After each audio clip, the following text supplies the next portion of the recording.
tēnei mō te pō. Tokoa te wairua kia rere ki ngā taumata. Hai arahi i a tātou mahi, me tā tātou whai i ngā tikanga a rātou mā. Kia mau, kia ita, kia kore ai naro. Whakamaua, kia tina, tina, hui e, tae ki e.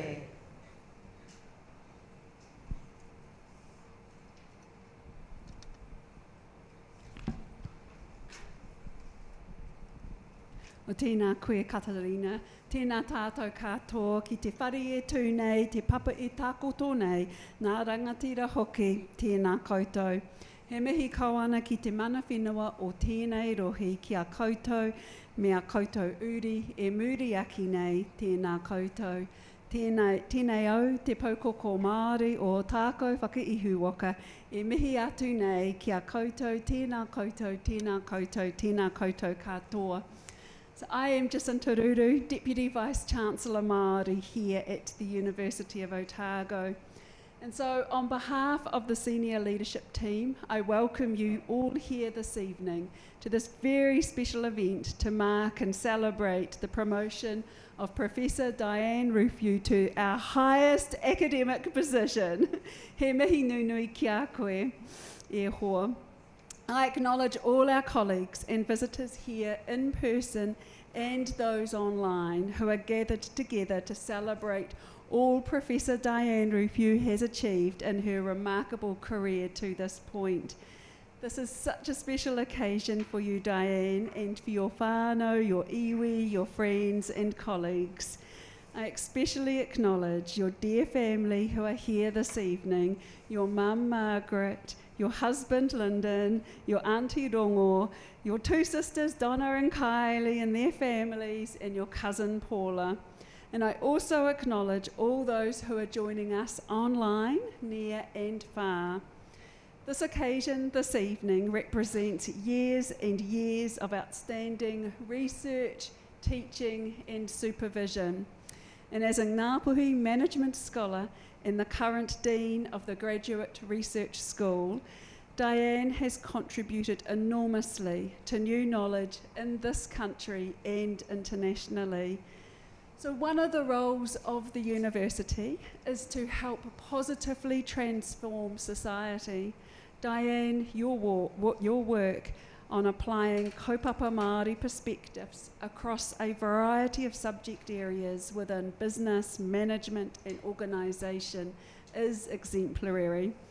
Diane, you're breaking new ground and revealing new insights and knowledge about who we are as a country and the opportunity this country has as our Māori economy fast grows.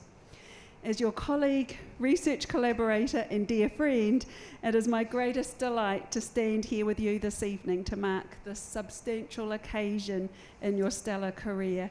And before I hand over to Professor Marie Tyne, Pro Vice-Chancellor Commerce, to more fully introduce you, I wish to make special heartfelt mention of your consistently generous contribution to Te Poutama Māori, the Māori Academic Staff Caucus.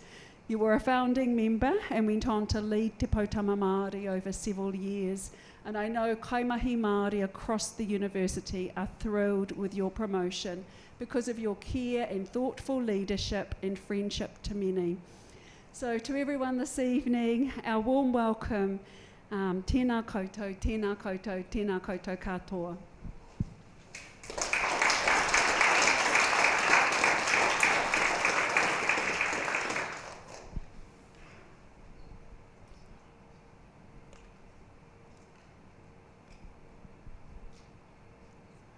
Professor Lulu, tēnā koe. Professor Walton, tēnā koe. Professor Sika Pāotonu, tēnā koe. Associate Professor Roxall, tēnā koe. And Professor Ruwhiu, tēnā koe. Lyndon, Margaret, and extended whānau and friends, tēnā koutou. Friends and colleagues, and Esme, tēnā koutou, tēnā koutou, tēnā koutou katoa. Kia ora everyone, ko Marie Tain Toka Wingoa. I have the absolute privilege of being the Pro-Vice-Chancellor of Te Kula Pākehī, the Otago Business School, the division where Diane was housed when she received this awesome promotion. And it is my absolute pleasure to be able to warmly welcome you all here this evening to join in the celebrations of Diane's inaugural professorial lecture as Professor Diane Ruwhiu. Diane was promoted to professor earlier this year, and this evening we acknowledge the milestone that reflects years of dedication, leadership, service, and a career defined by kaupapa Māori values, community engagement, and academic excellence. Tonight, Diane will share with us a personal presentation exploring the lived realities of Māori academics as Indigenous parrhesiastes, truth tellers in systems not built with them in mind. In this space, Māori academics are expected to be cultural ambassadors, scholars, critics, caregivers, and activists all at once. Diane's presentation will reflect on the tensions of these roles, the personal cost of truth-telling, and the collective strength that underpins it. Grounded in whakapapa and kaupapa Māori, her lecture will offer both challenge and inspiration, exploring how Indigenous scholars can and do shape the institutions they work within. Diane's career journey began well before her entry into academia, with service in the Royal New Zealand Air Force in logistics and supply chain management. She brought this grounded, practical knowledge into her academic work at the University of Otago, where she completed her PhD in 2009 and then steadily grew into a national leader in Indigenous management and Māori economic development. Across her teaching, research, and leadership, Diane's contribution is significant and wide-ranging. She has led and contributed to major national research collaborations, including multiple national science challenges, such as Ageing Well, Our Land and Water, and Science for Innovation and Technology. Her work has influenced how Indigenous knowledge is recognised and integrated into science, business, and policy.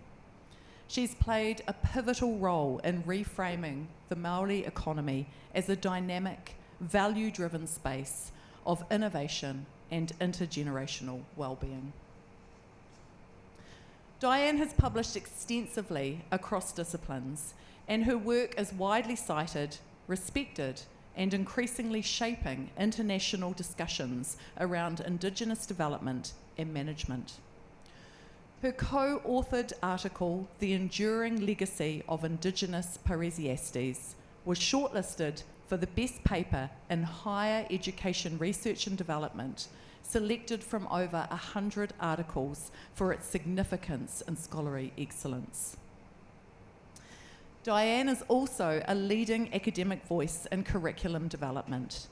She has championed Māori content across core business programs, designed and delivered unique kaupapa Māori courses like Indigenous Management and Organisation, and Hikakano, Indigenous Innovation and Entrepreneurship, and provided enduring leadership in building cultural capability across staff and students. Her teaching excellence has been formally recognised through the Ako Aotearoa National Teaching Excellence Award and the University of Otago Teaching Award in the Kaupapa Māori category.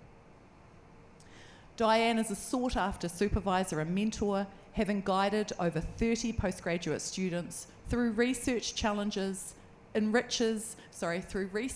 challenges, enriches, and advances both academic knowledge and community aspirations. Diane's service to the university has been outstanding. Diane has held roles as Deputy Dean and Interim Dean, and now she is the Dean of the Graduate Research School, where she oversees doctoral and thesis programs across the university. Diane was also the co-chair of Te Potama Māori for 5 years, contributing to policies such as our Māori strategic framework for the university. And within the business school, Diane is co-director of Te Maia, a Māori research network within our division. In addition to all of this, and I'm not sure how she managed the time, but Diane was appointed as a commissioner for the New Zealand Productivity Commission, where she contributed to high-impact national inquiries focused on resilience, equity and innovation, bringing a much-needed Indigenous lens to these pressing policy challenges. Diane has a clear and unwavering commitment to kaupapa Māori in all that she does. Her leadership is grounded in reciprocity and a refusal to separate academic excellence from social responsibility. She reminds us that transformation in our institutions doesn't happen by accident. It happens because people like her commit to doing the hard mahi year after year with integrity, courage and araha. Professor Ruwhiu is a leader, a thinker, a teacher and a change maker, and it is an absolute honour to work alongside her. Please join me in warmly welcoming Professor Diane Ruwhiu.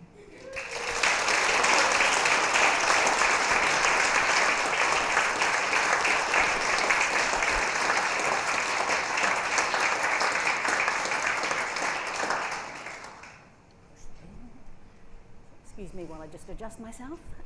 There we go. Well, tēnā kātou katoa, ko Traorahiri te Mangua, ko Mangakahi te Awa, ko Nai Tū Rawa, Ngāti Tautahi te Hapu, ko Ngāpui te Iwi, ko Parahake te Marae, ko Diane Ruwhiu tōko ingoa, nō reira tēnā koutou, tēnā koutou, tēnā koutou katoa. E nā mana e nā reo, e nā hau e whā, kia tātou e tau nei, kia ora. Tēnā koe, Jacinta, tēnā koe, Professor Time. It's really weird to say this because they're all my friends, okay? So I'm just going to do it. Tēnā koe, Sarah, tēnā koe, Diane, and tēnā koe, Katarina. Thank you so much for that wonderful welcome and introduction into my IPL. I do also want to acknowledge and thank everyone in attendance in person and online. I really appreciate you taking the time to be a part of my IPL. I do want to have a special acknowledgement for my late father, Fred Ruwhiu. It's been 10 years since he left us, and I know he would be so proud. If not quite sure what it is, I actually do.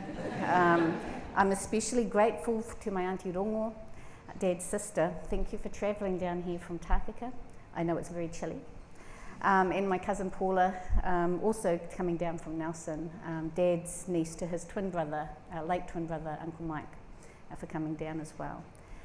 Acknowledge my mum, Margaret, keeping her eyes off me because it's probably going to get teary up the front here, and my husband Lyndon, and my sisters Donna and Kylie and Whānau who are here as well. For those online, I really want to acknowledge Lloyd and Roslyn, Lyndon's parents, my dear friends Michelle, Claire and Linda, my students from afar. It is an incredible honour to stand before you all this evening and looking out, it's really daunting because I see all these wonderful faces that I've known over so many years, my esteemed colleagues who have shared the highs and lows of my university life, the students who have continually inspired me with their energy and curiosity, and of course my cherished family and friends whose wavering support has been the bedrock through my many years at university.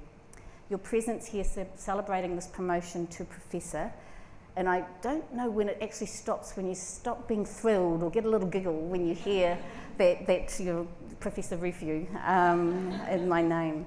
It means the world to me. I want to extend my deepest gratitude to each and every one of you for the incredible support you've provided throughout my journey here at the university. When I think about who I am and where I come from, my story is woven from two incredible threads. While much of what I'm going to share today connects deeply to my Māori whakapapa, I want to start by acknowledging my Australian Cummings whānau with connections to Scotland and Ireland. My mum, she grew up in Tamworth in Australia with parents Margaret and Robert Cummings, with 5 siblings, in a very close and fairly typical Australian family. After starting out in nursing and quickly realising it wasn't her calling, she decided to uproot her life and made it all the way to Aotearoa, New Zealand in the 60s. Mum was the disciplinarian of the whānau, although her main form of discipline was wait till your father gets home. But that pretty much brought us into line. Dad brings me my Ngāpuhi whakapapa. His mum, Atarita Pouterata, and we Piha Ruwhiu. He grew up in Northland, just 20 minutes south of Kaikoui, right by the twin bridges over the Mangakahia.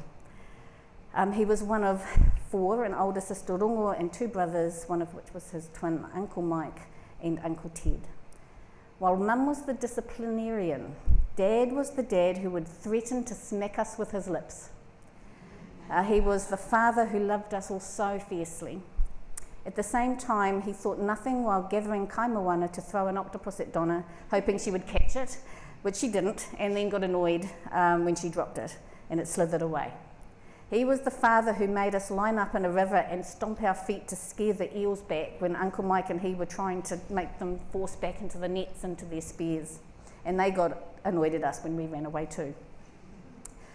He was the father who held out his hand to hold at any time and we would hold it. Once we were crossing the road just in front of the business school, I remember it vividly, and he held his hand out to me. Come on, hold my hand. And I'm going, Dad, I'm in my 30s. What are you doing? And he just kept doing this, and I thought, well, of course I'll hold your hand and I'll cross the road.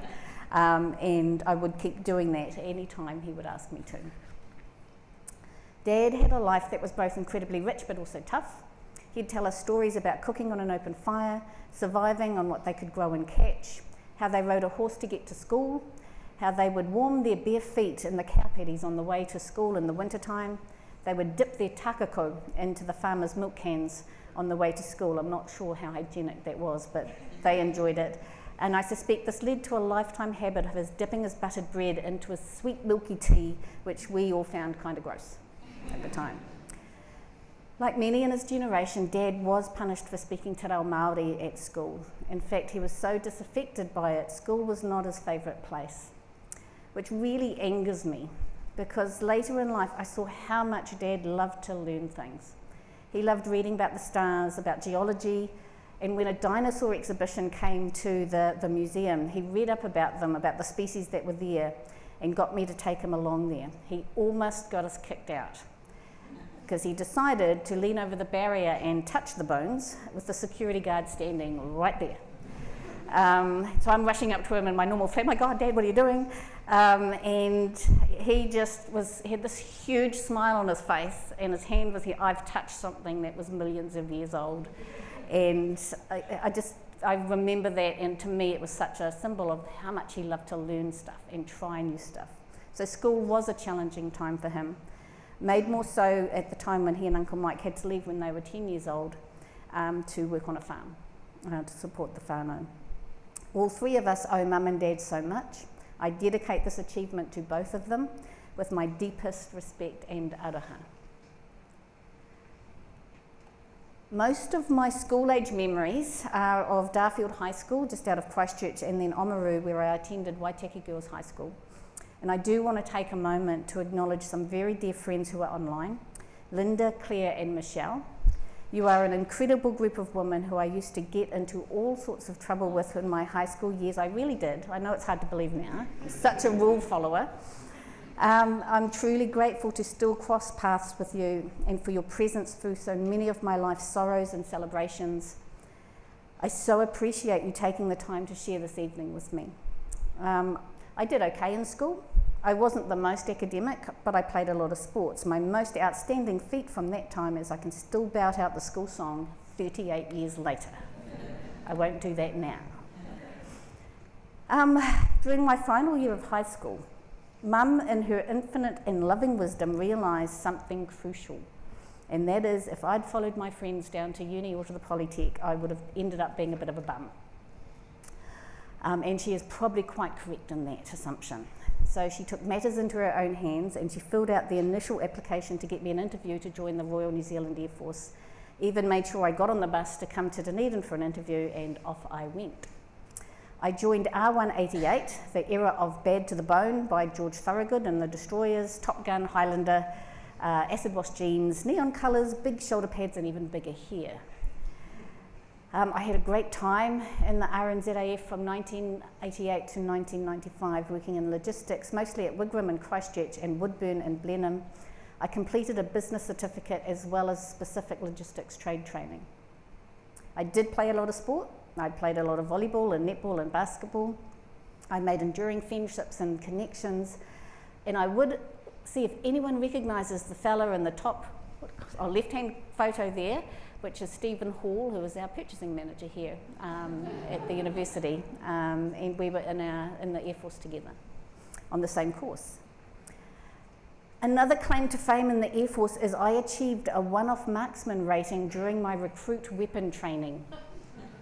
I know it's hard to believe when my next greatest claim is stabbing someone in the back with a bayonet attached to my rifle during our bush survival training.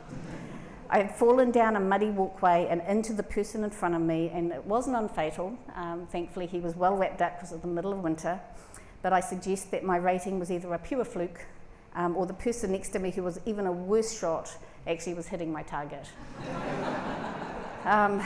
I left the Air Force in 1995 after my boss at the time, Squadron Leader Bruce Urquhart, looked at me and said, "Why are you here? You should be at university." And ever the suggestible young thing, I packed up all my belongings along with my cat Claude and into my car and headed for the big city lights of Dunedin. When I first started university, I enrolled in a finance major. Let's just say I quickly realised I am not a numbers person.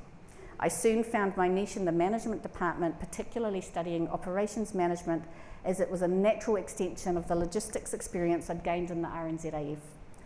I was fortunate that in '96, I think it was, Dr. Brian McGarry, who'd come into the department to teach in supply chain management, offered me a role as a research assistant, which transitioned into a master's in the topic and a teaching assistant role while I've completed my master's over 2 years.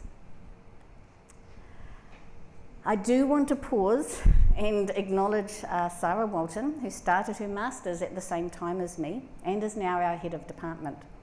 Sarah, you're one of the most generous and kind academics I've ever had the privilege of working with. I simply would not be here today doing what I do without you. You are someone I turn to for advice. You have this year now look, which always makes me stop and think more. You are an incredible support, not just for myself, but for our colleagues and students. And then there's my dear friend and colleague, Diane Ruwhiu. Jo was a few years ahead of me doing her master's and tutoring at the time. Now, my very first memory of you, Jo, is you giving me a B- on an assignment, and I was outraged. I have obviously never forgiven that slight, but Jo, it was and is an absolute pleasure to have worked with you over the years. I'm delighted to have you back in the business school. Your incredible skill and tremendous commitment to the student experience is truly aspirational. Your friendship has been a constant light in my life for all of these years. I was fortunate after my master's to be offered a lecturing role in operations management when Brian left the department. I leapt straight in, teaching under and postgraduate courses in operations management, and it was Professor Colin Campbell Hunt,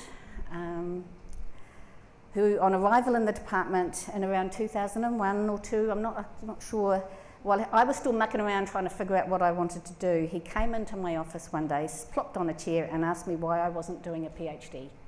And so, ever the suggestible young thing, I did. And this comes to the title of my talk, Indigenous Parrhesiastes, Māori Voice in Shifting Institutional Landscapes. Parrhesia is a Greek term that means candid speech, speaking freely, or boldness of speech. It goes beyond just freedom of speech to imply the speaker is speaking their truth to power. The act of speaking parrhesia often involves a personal risk for the speaker, whether it's social disapproval or institutional consequences. And for me, this reflects my entire academic career. I do want to acknowledge that in sharing my journey, I'm not just referring to my voice.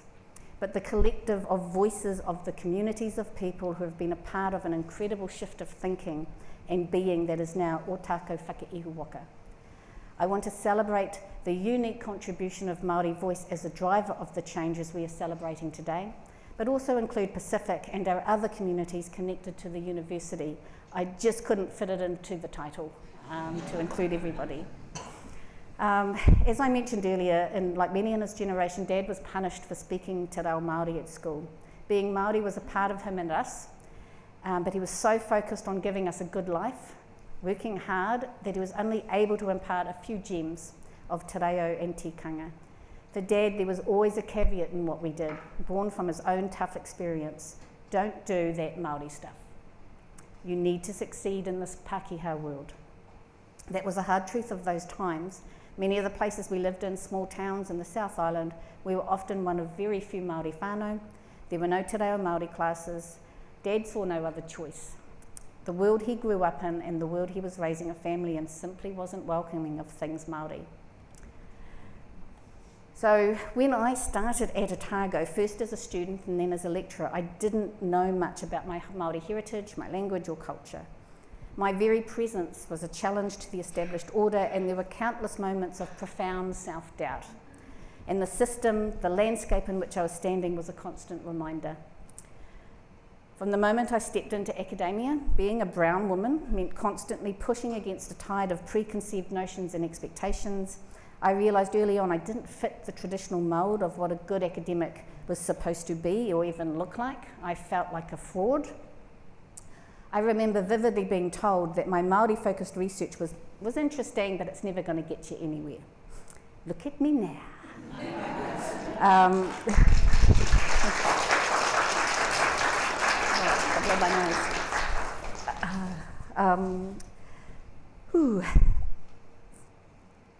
The irony wasn't lost on me when I was told that I wasn't going to be confirmed or given tenure, with a strong suggestion that I should consider a new career path. Yet my image and my research was being celebrated on the university's own webpage.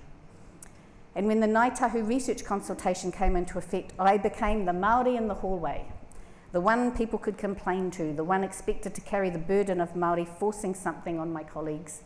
That was actually a really difficult time for many Māori on this campus. At the same time, in my own head, I had a narrative that I was not Māori enough. I was expected to be the expert on all things te tiriti or tikanga, to know every other Māori person on campus, translate te reo, and when I wasn't or didn't, I felt less than. I struggled for such a long time to even call myself a Māori academic, when being Māori for many of my colleagues, my Māori colleagues, was as natural as breathing, and being an academic was an expectation that was not questioned for others. I don't share these experiences to cast blame or anger at the institution or my colleagues. It just was. It was a consequence of the times, of institutional norms and rules established to confirm a different world's perspective, of the generational trauma that many Indigenous peoples and communities around the world live with and through and despite. So for Foucault, the parrhesiastes, the one who practices parrhesia, is someone who with courage speaks their personal truth, often to those in power, even if it is uncomfortable or dangerous. I was introduced to the term by my colleague Dr. Nimbus Staniland, and together with another colleague, Tyron Love, during the first 2020 lockdown, we collaborated on this paper, The Enduring Legacy of Indigenous Parrhesiastes. The paper shares our experience as Māori academics within New Zealand business schools, and we use the concept of parrhesia as free and courageous and truthful speech, often at personal risk, as a framework to understand our own experiences. We argued that Indigenous academics often find themselves in vulnerable positions within their research, when their research and teaching challenges existing hegemonic norms and practices within higher education. In sharing our personal episodes of parrhesia derived from our perspective, we illustrated how Indigenous voice and action can directly critique and influence institutional power structures. The paper ultimately suggested that parrhesia offers a powerful tool for Indigenous academics to challenge and transform the academy, advocating for the inclusion of Indigenous epistemologies, identities and pedagogies in a way that builds genuine and purposeful inclusion. My presentation, I hope, offers a reflection of that. one that acknowledges the lived realities of Māori academics as Indigenous parrhesiastes, truth-tellers who must navigate the shifting demands of identity, institutional politics, and cultural responsibility. In sharing my journey, navigating that complex institutional landscape of academia and my research, I aim to highlight the challenges and opportunities that evolved through the unique dynamic of parrhesia. I don't see it as an either or a good or a bad. I see it as an ever-moving dynamic. It's about choosing to see that in every challenge there lives an opportunity. This dynamic has shaped how I teach and research within a Western business school, and it's profoundly influenced my views on economic and institutions and prevailing economic thought. Oops, there we go. So my research journey began with my PhD, and I'm deeply grateful to my supervisors, Professor Colin Campbell-Hunt and Dr. Malcolm Cohn. They were instrumental in encouraging me to explore the Māori world and were true mentors and partners in my learning.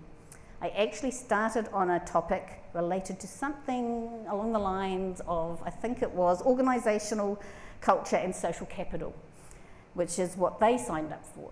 However, two things happened at the same time. Being one of very few Māori lecturers on campus, I was approached by a Miss Jacinta Ruru, relatively new to Otago in the law faculty, to come along to a meeting of Te Kahurangi Whaiti, the Māori branch of the AUS, the academic union. Not knowing what to expect, I rocked up, we had a karakia, we introduced ourselves. I could not do a pepeha, but no one cared.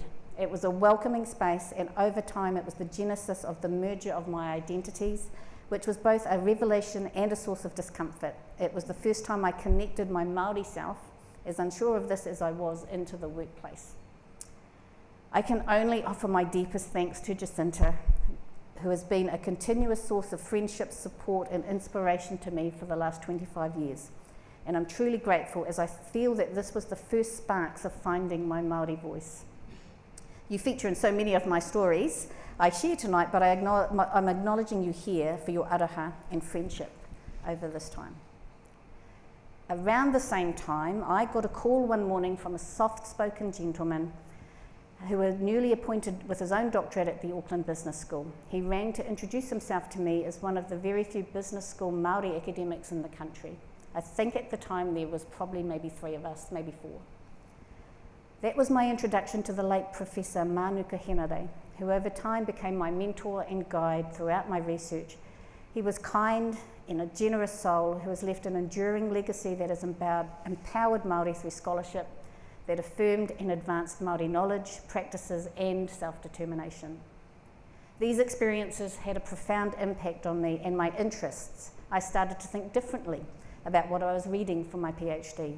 Social capital drew me to the importance of relationships, and being more connected to and around Māori experience drew me to ask myself, how could the Māori world influence what we know about business? And so I embarked on my thesis. Colin, you provided such a strong hand in guiding me through the ebbs and flows of academia, balancing my approach to research with teaching and learning, always with a smile and a kind word. Malcolm provided such content-focused advice, and he one day told me that my identity and journey would be central to my PhD. I thought he was crazy, as I had trained in a very Western approach to research. But how right he was. Over time, I realised how much of my being was central to how I told the stories of business as shared by my Māori participants. Mānuka became my advisor through my early steps towards knowing myself as a Māori academic. Mānuka taught me to listen to the story, not just the words. In our early meetings, I'd arrive with a list of questions, and I'd leave really frustrated because he would never answer them. But he'd tell stories. And I'd realise maybe a day later, a week later even, I'd go, that was the point of that story. And I had so much more depth and clarity to the questions that I had asked originally. Crucially, he also taught me to stop apologising for who I am. I once showed him a diagram of myself as a stick figure on a bridge, with one foot in the Western academic world and one foot in the Māori world. And I had this really elaborate story about how I moved and danced between the two. He listened to me patiently And then he just slammed his hands down on the table and said, stop apologising for who you are. You have a master's, you have academic knowledge. You have whakapapa. No one can take that away from you. That lesson took longer to fully absorb, but eventually I stopped writing in a way that either demonised Western theories or I felt the need to validate Indigenous ones.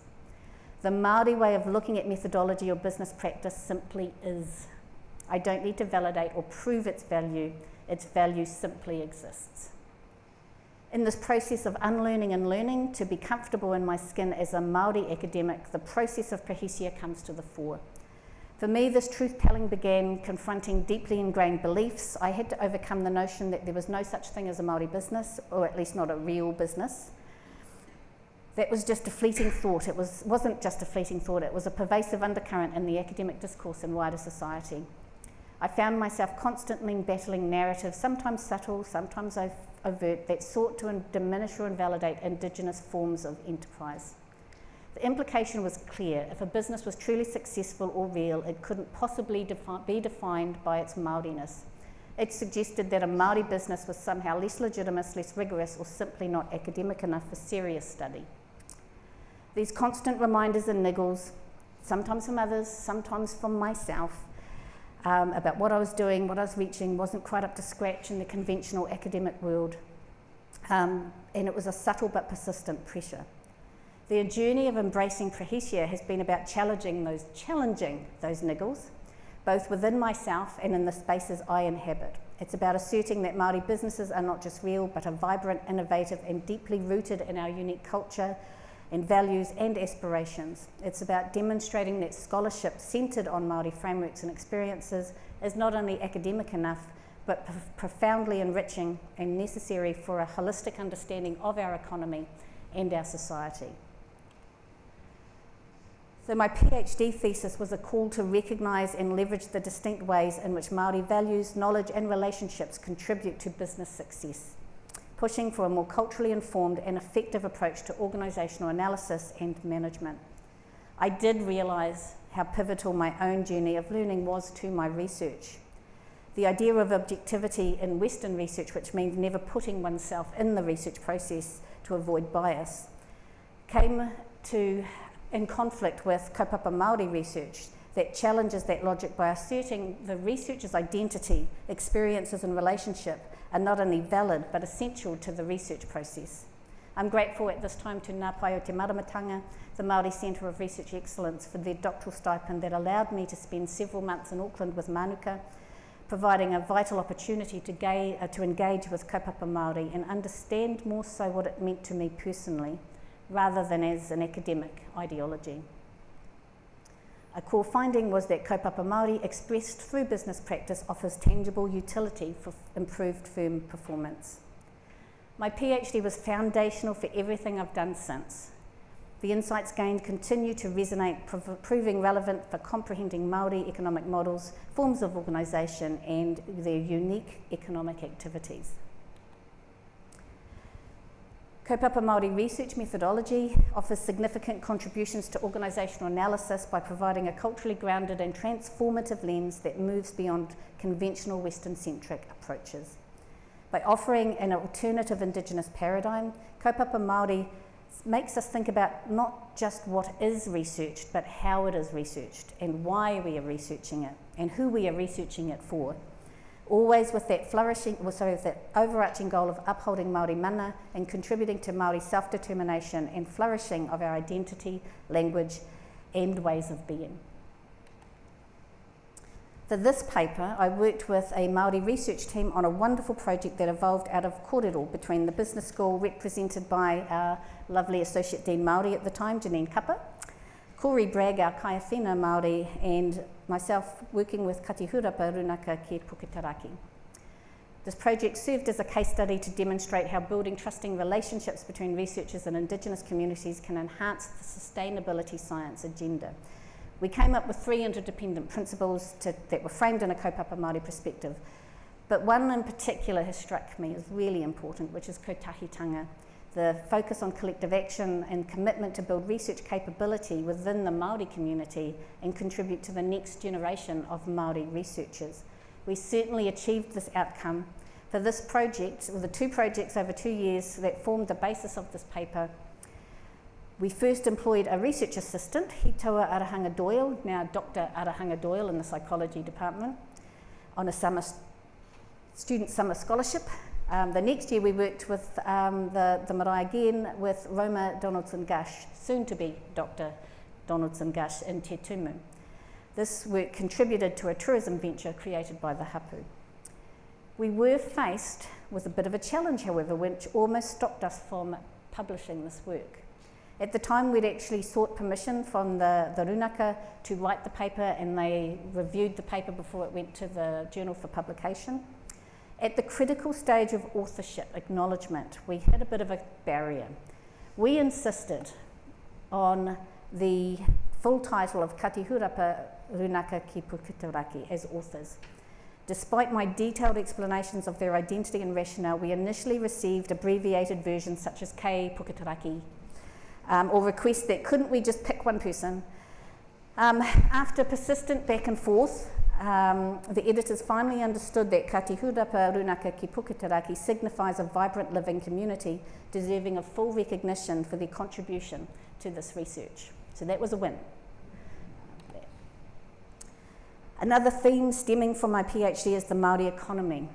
When we start thinking differently about what an economy truly is, when we apply different ways of looking at things and different worldviews and different logics, it profoundly changes how we understand the economy and enterprise. I've shared this depiction of the Māori economy from the Beale report in 2020, mainly because I like the image, but it reflects that from an estimated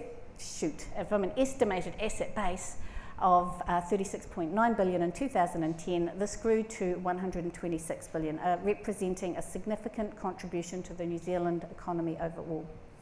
This growth reflects not only the increasing value of traditional sectors, but also significant diversification of the Māori economy into technology, energy, construction, and real estate.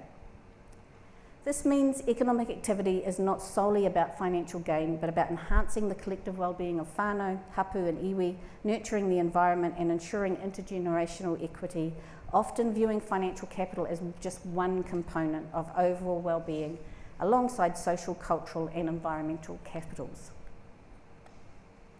The Māori economy is a representation of diverse economic landscapes. So a core aspect of my research was to challenge Western economic narratives, and I argued for a fundamental reframing of how we represent and understand economies.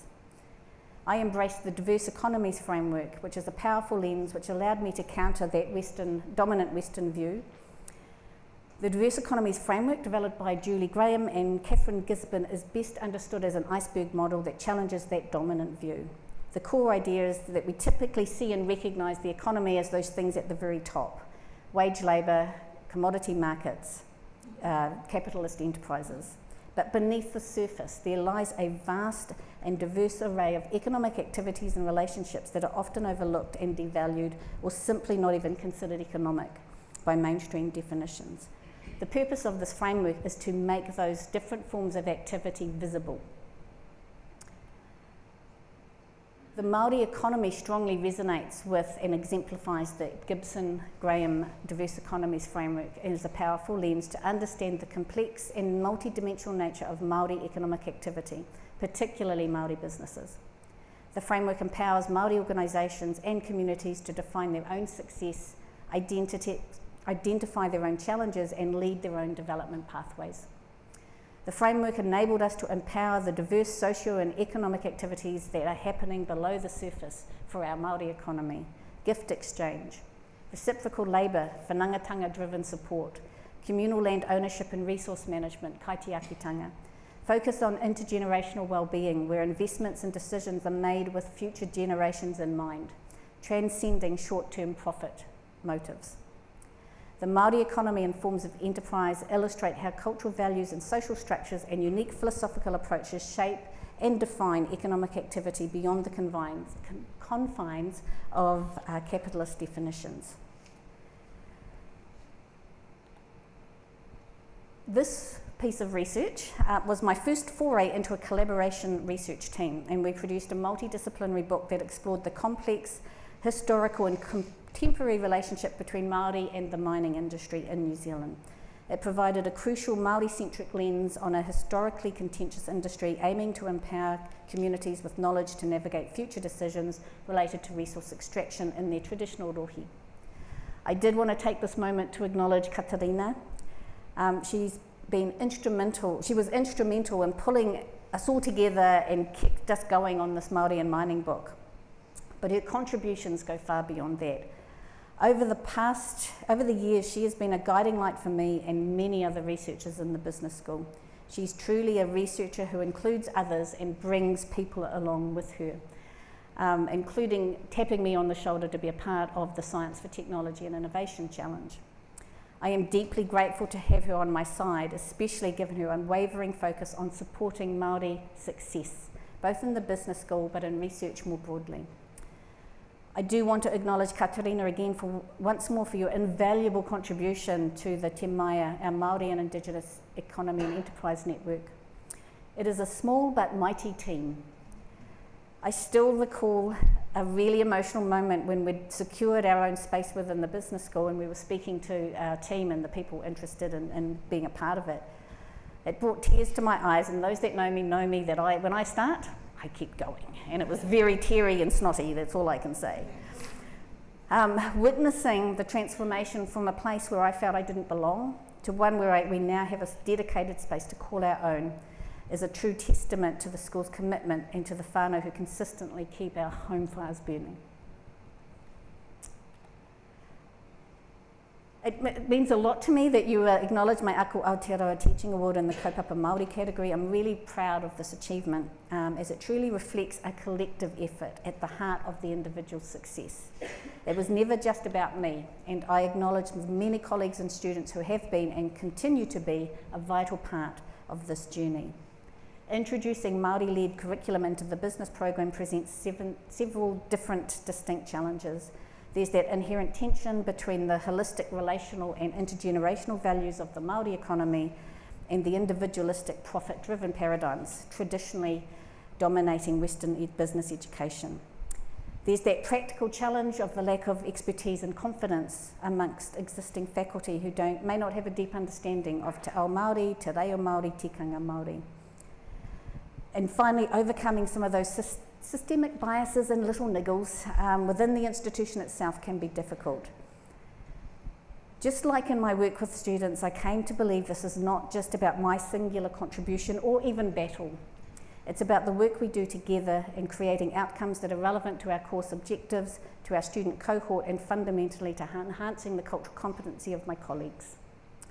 Since 2017, I have developed and delivered Māori content within the business school curriculum for divisional courses and for our department from 100 to 300 level, ensuring a Māori thread scaffolds through the different years of our programs, specifically in management and human resource majors. I remember my wonderful colleague Paula O'Kane, initially so hesitant and scared to use Te Reo Māori in class. She'd talk herself out of it. And one day, I was just standing with her in class, and she rattled off words like whakawhanangatanga, kaitiakitanga, manakitanga without skipping a beat in her explanation, in her lovely Irish accent. She didn't even notice she'd done it until I gave her a living kick, which I absolutely do not advocate violence in the classroom. But it was one of those, oh my God moments, look what you've done, and she didn't even notice. But there was those moments in working with my colleagues that was so inspirational. This transformation is the result of dedicated collaboration, and I'm incredibly grateful my colleagues have so fully embraced Te Ao Māori in our department. This is never a solo effort. It's never just me pushing for it. It's always been about all of us sharing, learning, and developing our cultural competencies together. I see my colleagues as accomplices in this journey, getting there, doing the work respectfully, thoughtfully, and carefully. Over the last 10 or so years, I've designed a number of programs, or been a co-designer, I should say, as I said, never by myself. In 2013 to 2015, we delivered the University of Otago and the Otago Polytechnic and Upstart Business Incubator course, He Kakanu Entrepreneurship Program, a 4-week full-time experience for undergraduate Māori students. I do have to acknowledge here Corey Bragg for his vision in creating Te Whata, a kaupapa Māori business model canvas, Janine Kapa again, and Claire Poidema. Both of you incredible women, grace, beauty and wisdom, all wrapped up into fierce bundles of love and intense support. This program of learning was developed into a credit earning summer school paper, MAMP 358, He Kakono. With my colleague Katarina, we also developed a Māori Business Case Week for Māori students to have a day of engaging with Māori economy and learning about Māori business, and then talking to Māori entrepreneurs and writing case studies about their practices. Building on these insights, I've had the privilege of crafting our paper, MAMP 340, Indigenous Management and Organisation, and today, thanks to my colleague Jakope Maiono, it also incorporates a crucial Pacific lens. In short, this paper acknowledges that history, context and identity profoundly shape how our communities create and enact business, economy and economic thinking. Getting to the acknowledgements, getting there. I do want to acknowledge Te Pautama Māori. I mentioned earlier how fortunate I was to have met some amazing Māori academic and professional staff through Te Kahurangi Whaiti. I can't remember the exact years, but in the mid-2000s we transitioned into Awhi Mai Awhi Atu, a network of staff involved in engaging with Māori students, and as a cohort of Māori academics grew, the Māori Academic Staff Caucus, and then Pautama Māori came into being, which is a collective of Māori academic staff. I cannot possibly name everybody that has been involved in Te Pautama over the years. Jacinta and Janine, Tangi Wairewe, then Robin Quigg, Anaru as co-chairs, Anna Carr, Rachel Sizemore has been involved for a long time, Lisa Temoringa, Stephen Scott, Lisa Kramer, Alana, Phil, again, I could go on. I could carry on, but we've, of course, it's out, not being mentioned doesn't mean not in my heart. I love the fact we are a community where we can celebrate and as loudly and as beautifully as we can rage. We will rage, and it does happen, and sometimes even at each other. We don't always agree with each other, and yes, we'll stand our ground on our conflicted spaces. But I know when needed, the very next day we will be shoulder to shoulder, supporting each other, fighting for each other when it is needed. You can love your own slide. I do want to call out Professor Michelle Thompson-Fawcett. When I say I would not be here if not for this person, well, this is quadruply so. Michelle, you read every one of my teaching award applications. You read my application to the Productivity Commission and all of my promotion applications. You likely could have come up here and given this IPL for me. I can't put into words just how blessed I am to have had you on my side. Truly, madly and deeply, I thank you from the bottom of my heart. Alongside my appointment to the Productivity Commission, I was involved in the Ageing Well Science Challenge in the Graduate Research School. I do have to acknowledge Professors Louise Parr-Brownlee and Dave Baxter for the support in giving me those two opportunities. The Ageing Well National Science Challenge unfolded with its deeply collaborative and bicultural governance and research agenda, bringing significant benefits to Māori Pacific communities and indeed all New Zealanders. It was a privilege to work with the team, and I see Sarah and Andrew and Rebecca Richardson, who oversaw the operational side. In this picture that was taken at the last function of the Ageing Well, we have Louise in the purple, and then Richard, Tracy, myself and Dave. Louise, when I think of you, there you are, a cascade of words come to mind. Amazing, kind, incredibly generous, but you are also formidable in the very, very best sense of the word, possessing a strength and determination that inspires those around you. In your leadership, you imbue it with grace, wisdom and humour, always guiding with a clear vision and an open heart. Beyond all of these incredible qualities, you are simply a beautiful friend, and I'm so grateful to have you in my life. Dave, you've got to wait your turn. I'll get to you in a minute. I was so fortunate to have had the opportunity to be involved in the Ageing Well Science Challenge. I do want to share a special thanks to the Department of Management. In those early days when I was still trying to find a sense of belonging, this was the community that I had, and they sustained me. There's been a lot of changes over the years to today where I see a wonderful, supportive whānau and community.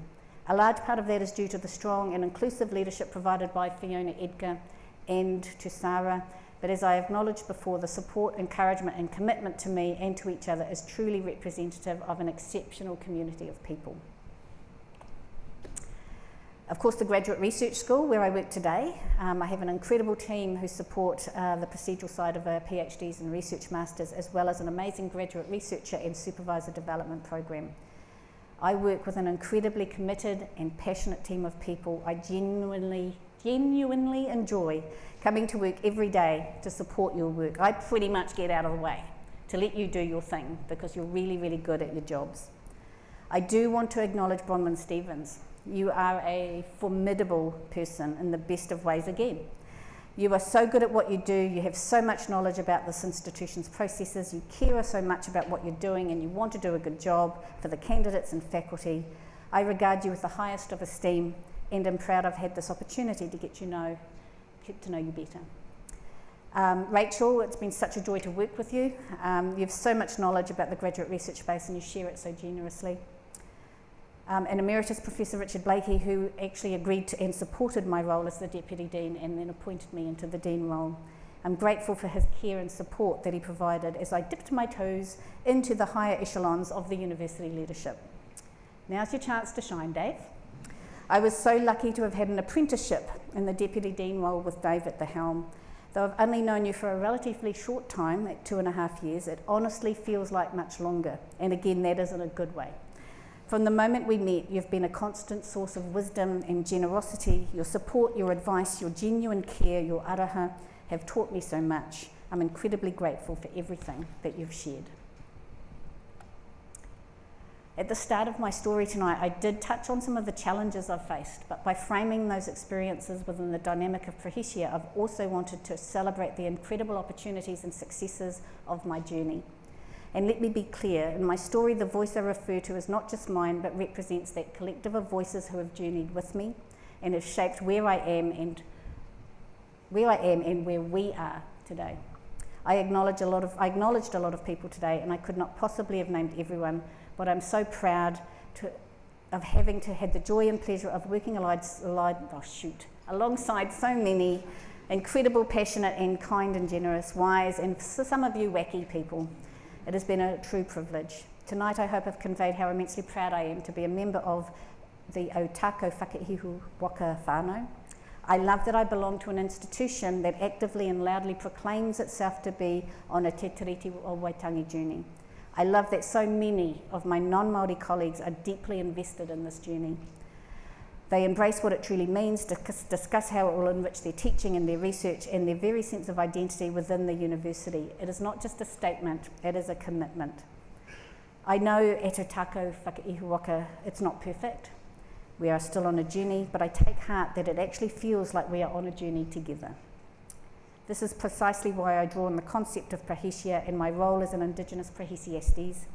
It has allowed me to celebrate that I live and work in a world where truth-telling to power is welcome, where the inherent risk and vulnerability that comes with speaking truth are acknowledged, and as such we find strength and overcome challenges by recognising that in every challenge there is an opportunity. So whānau, you're probably wondering why I picked this murky little picture. I thought we looked like a funky rock band posing for an album cover, and I couldn't resist. Anyway, there you go. So now you know what I've been doing for the last 30 years or so. Rongo and Paula, again, I'm grateful that you could make it down and share this with us. I do want to acknowledge my sisters, Donna and Kylie. I'm so proud of both of you. So successful in your careers, you are wahine toa. I look up to you every day. Your courage, your humour, your don't take no shit attitude, it is inspiring, and I know you will always have my back, even when I'm being kind of stupid. Mum, you are an incredibly strong woman. You had some really tough times these past few years health-wise, and I'm so deeply grateful I'm able to celebrate this achievement with you. I know it's not your cup of tea, and I know you'll be absolutely busting a gut to get a cup of tea, but I'm grateful you're here with me tonight. I do acknowledge Dad again. I know he is here. His unconditional love endures, and I'm so proud that he lived to see a profound change in the world, and importantly in his daughters.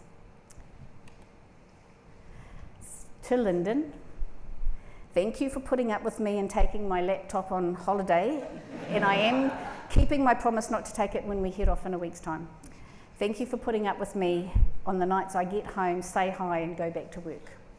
You've had to put up with a lot in terms of my absence, and I appreciate the neck rubs and the support. Now, this is a man who for most morning jumps out of bed, getting breakfast ready for his girl, bringing it to her so she can have breakfast in bed, all the while crooning sweet words of greeting to the day. Now, some of you will be very aware that that girl is Dora, our pretty and pink pitty, who is the apple of his eye, and it's just one of the reasons I'm so grateful to have you by my side. I love that you love so fiercely. I love that you still think you're funny, and that sometimes you are. I love that you force me to stand my ground when there are times I just want to lay my head down and give up. That I love that when I do push back, you stand down to let me flap around when I absolutely need to. So thank you, and I love you. So my talk started with me sharing that for too long I didn't accept the title of being a Māori academic. Tonight I stand proudly before you, a Māori academic and professor, whose voice has been part of this collective endeavour, Māori and non-Māori, that has shifted our institutional agendas to better reflect and serve not only Māori aspirations, but also a broader vision of inclusion for all. Nō reira, tēnā koutou, tēnā koutou, tēnā koutou katoa.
Tēnā koutou katoa, tēnā koutou mana wahine, tēnā koutou Professor Ruwhiu.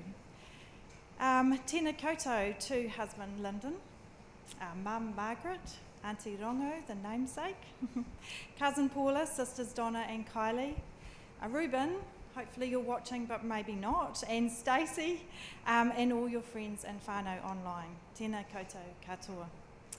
This is a really special event, and I'm really, really excited that you've all been able to be here today to either watch it online or with us here now.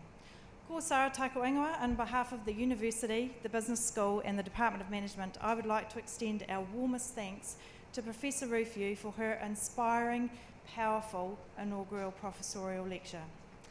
Your presentation offered a powerful, again I've used that word, and nuanced exploration of the lived realities of Māori academics as Indigenous. I have been practicing this word all day, but you know what? I'm going to ask you to say it. Parrhesiastes. Thank you. Teamwork. Truth tellers, navigating complex terrains of identity, institutional politics and cultural responsibility. I've had the honour to be alongside Diane's academic journey and feel incredibly proud to be here at her IPL, as I can see many other faces in the audience are too.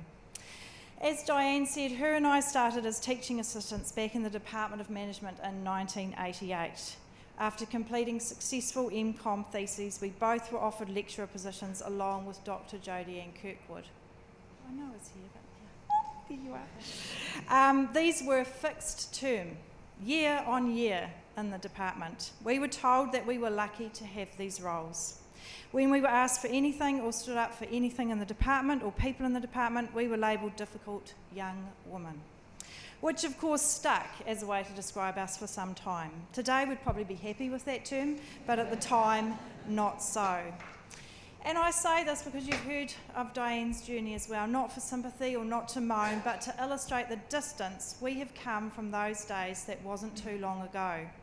We found our mentors, usually outside of our department and some in. We found our peeps, we found our people to work with and alongside with, and you'll see also, as illustrated tonight, that we found our identities as academics. Today we heard about that journey from Diane as she has found and claimed her identity in our Management Academy and at Otago Whakaihu Waka University of Otago. Her journey with its ups and downs is a testament of her strength and her ability to navigate the multiplicity of roles Māori scholars are asked to carry. Diane has acknowledged many people in her journey as being of support to her, but what I would really like to highlight in my wee few minutes, I promise, is the reciprocal support that she has given. Diane has been instrumental in creating the tikanga that exists in our department today. She enables our engagement with all things Māori to our Māori in a way that is supportive, open and caring, while letting us know firmly, without judgment, when we might veer off track, particularly around pronunciation, like saying the wrong word, or not sitting on tables in various different places. That's not easy, but she does it with a mana-enhancing manner that we have all learnt as a result. We have all learnt as a result from Prof Ruwhiu in our department. As Dean of the Graduate Research School, Diane is now utilising her leadership skills in another role. She remains a leading scholar in her field, supervisor, guest lecturer and colleague. And we are fortunate to have Diane leading in our academic community. Diane, thank you for your scholarship, your leadership, and now I'm going to get emotional, and your unwavering commitment to equity and a Te Tiriti-led workplace, academy and country. Your work challenges and strengthens us all as we continue the collective journey of transforming institutions for a more inclusive and equitable future. We look forward to seeing where your journey takes you next, and while the Department of Management is a little further away from your current place, but not your heart, we feel we're still with you in your waka and continuing the journey with you. Ngā mihi nui. On behalf of the university, I'd like to present you with a gift as a token of appreciation for tonight. Thank you very much. And I'd also like to welcome Sequoia and Katarina, who are going to present you with a gift from the Department of Management and Te Maia.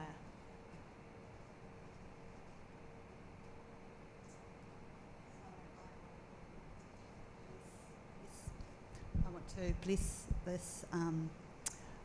It sort of looks like your bayonet, but and so she'll be able to wear it with pride. But first, I'd like to bless this. So, tuia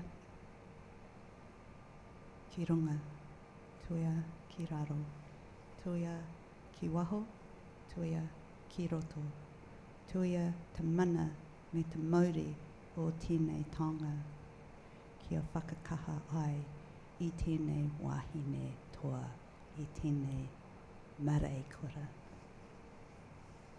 He po, he ao, ka awatia.